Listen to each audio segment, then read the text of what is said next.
Lakers second in the Western Conference? Want to help me understand that one? Man, trying to unpack that is pretty amazing. Who would have thunk it a month ago? But they really started playing good basketball before the trade Mm-hmm. of Luka Doncic. And then they get him, and he becomes this unreal force for them. He seemed to unlock their true potential. And then, of course, LeBron James is playing like a man possessed, as he seems to always do. And of course, you have Rui Hachimura, who's played well. He's injured now.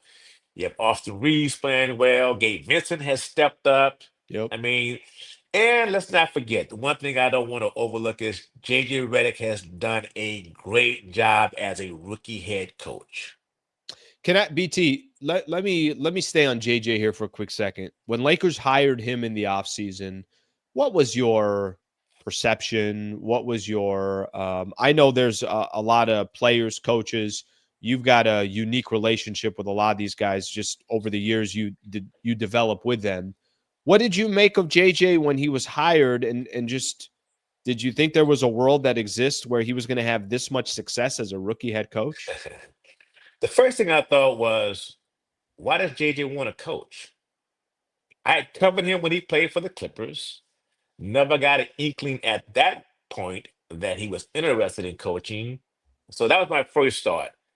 And my second thought was, why are the Lakers interested in hiring someone who has never coached beyond his kids' teams? And why are they trying to hire a rookie coach to take this job to coach LeBron James and Anthony Davis and this franchise? I didn't quite understand why they went that direction, Hmm. what they were looking for, why he was the guy they really wanted. It turns out Rob Pelinka, the Lakers GM, Jeannie Buss, the owner of the team, they made a great decision, and it's working out for them to a high degree.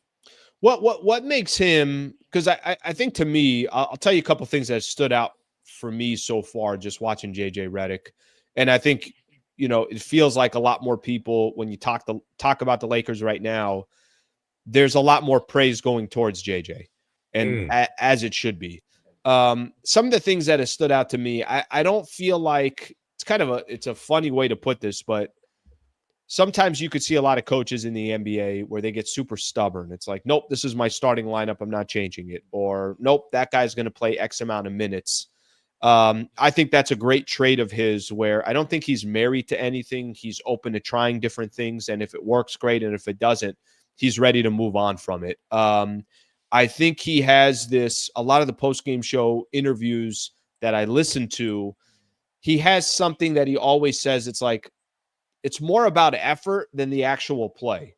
If you just mm. give me solid effort, I'll live with what those results are. And I think every night, and use these last two games as an example against the Clippers, I think he's got these guys believing in whatever he's selling. Are there one or two things that have stood out to you of just Mm. stylistically what he does?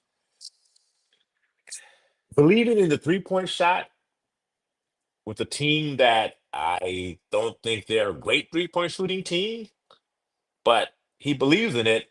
And because he believes in it, his players believe in it. Hmm. I mean, just take, for example, last night against the Clippers, there were threes the Clippers were willing to give up. That Clippers coach was fine with Gabe Vincent taking those threes. Well, Gabe Vincent knocked down those threes. There were players like, you have Jared Vanderbilt, who is not a very good shooter, but he feels confident enough to shoot those threes, knowing that if he misses them, Hmm. he may chase down that rebound and give you that extra effort. I just really believe that it's JJ's dedication to the sport, his energy, his moxie. I mean, all those things that I saw as a player, I'm now starting to see. I mean, his intensity is amazing to watch. Man, there were a few games I watched earlier in the season. I kept thinking to myself, JJ is going to be out there and he's going to pass out. But that's his passion for the game. I mean, everyone does it differently. Obviously, a lot of people know that I've known Ty Lue since he's a rookie in the NBA playing for the Lakers, and I still think Ty Lue is one of the best coaches around. But he doesn't rant and rave, should I say, like JJ does. JJ is into the games, Yep. which is something that I love and respect. Again, I had the pleasure of following Phil Jackson when he coached the Lakers. Phil was too cool for that. JJ, the complete opposite. He is Mm. into the game and he is always prepared for the moment. Yeah, I like what you said about the 3-point shooting too. It's like, okay, if Vando takes a 3 in the corner and he Hmm. misses, Vando knows he's not getting pulled out of the game. If Gabe Vincent takes what is considered a good shot just based on the flow of the offense, or maybe there's too much attention on Luka and the ball swings to Gabe, he doesn't have to worry about getting pulled because he took a Right. shot or whatever the case is. And last night, Dalton Connect, really both of the games, Dalton Connect as well. That's a good example of a guy. And I know he's more of a sharp shooter, but it's not like he's been, going off in every game or something along those lines. But that's a good observation there. BT, okay, I'm curious because I think I'm going to kind of work my way back to. I'm going to start with Luka, and then I want to kind of work my way back a little bit because you got a chance to have a conversation with Anthony Davis, and that was part of that Lakers Mavs game from last week. Luka's been a Laker now X amount of games. He certainly looks a lot different today than he looked like when he first got here. Hmm. Doesn't look like he's as surprised or shocked anymore. It's settled in. You've watched Luka Doncic throughout his career. You watch him a lot against the Clippers. What have you made so far of where he is today? Just his progress. I know where he started and kind of working his way to the Lakers. As we sit here today, what do you make of what Luka's been able to do over this, call it, month stretch that he's officially been a Laker? I'm going to use the word he's a killer. Mm.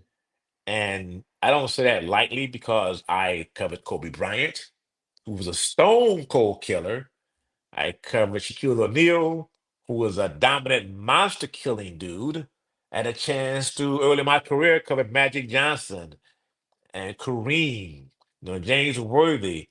Luca is in that boat with all of them. Mm. I mean, to watch him scream and yell at, I guess, the Clipper bench. I don't know what he's saying. I don't know if he's speaking in his native tongue, if he's speaking English, but the dude loves this game. Yeah, He is passionate about the game, but Luca is someone that strikes fear in everyone that's trying to defend him. I mean, the Clippers were trying all they could, double teams when he had the ball, before he had the ball. I mean, being in his face, or as Ty Lue calls it, blitzing him.